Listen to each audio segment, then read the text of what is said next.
Hi everybody, I'm Phil from Tall Trees, and this is the very first of our many video blogs that we plan to deliver. The whole idea is that I come across people all the time that have got all sorts of questions about how to deal with issues when their mum and dads get a little bit older and the same kind of problems that I've had. So rather than sitting on them, I thought I'd share them with you. So if you can follow these blogs, and at the end of this little chat, if there's any info that you want, you can leave a question in the comments box below, and we'll try and deal with them on a really regular basis.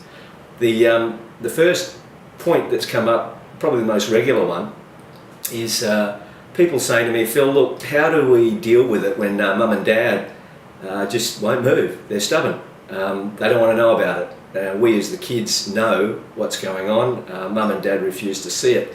And I like to draw on life stories and real instances, and we had a resident's family come and see us a number of years ago now, and I'll never forget that the son sat down with me and he said, look, you know, I really struggle with this because it's just not normal for us to go against what mum wants to do or what dad wants to do, where, you know, they're the matriarch and the patriarch, and we've pretty much had to follow in the footsteps of what they like us to do. So what we did was we sat down and had to think about it, and he said, I sat down with my dad and said, look, you know, do you remember when I was 12 or 13 or whatever it was, and, you know, I was going through puberty, and you stepped up as a dad and said to me, look, you got to get out of bed, son, you got to put your gear on, you've got to get to school, you've got to go to the sports carnival, you've got to do these things. You're not going to necessarily like it, but it's good for your life to do it, and it's my job as a dad to motivate you to do it. So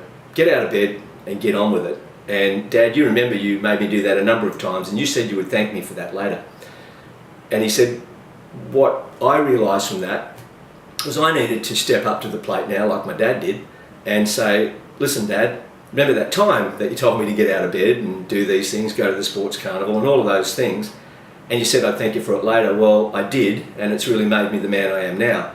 So what I'm saying to you, Dad, is in this instance, I do know better than you, and I know what's good for you. You've got to let me step up to the plate, and you've got to let me help you make those decisions. Where you're wavering, it's my turn to help you. So I need you to listen to me and to make a decision that is best for you, and you will thank me for it later. So the story goes on, fast forward, a number of months later, this particular dad gave his son a big bear hug, and he said, son, I really thank you and respect you for stepping up to the plate and helping make this decision for me an easier one. I didn't want to do anything. I didn't know what to do. I needed somebody to stimulate me.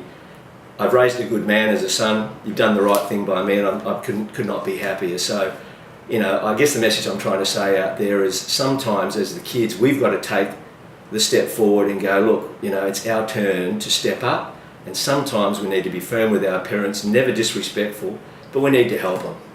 So look, I hope that little story has helped anybody that is in that situation. Sometimes we've got to be strong. Tough love with our kids, sometimes tough love with our parents. So that's our first blog. There'll be more coming through, and don't forget, if you've got anything that you want me to discuss or share with you, or any points that you can add to help others that are encountering the same problems that you are, please leave a request below in the comments box, and we'll deal with it. Thanks, and see you next time.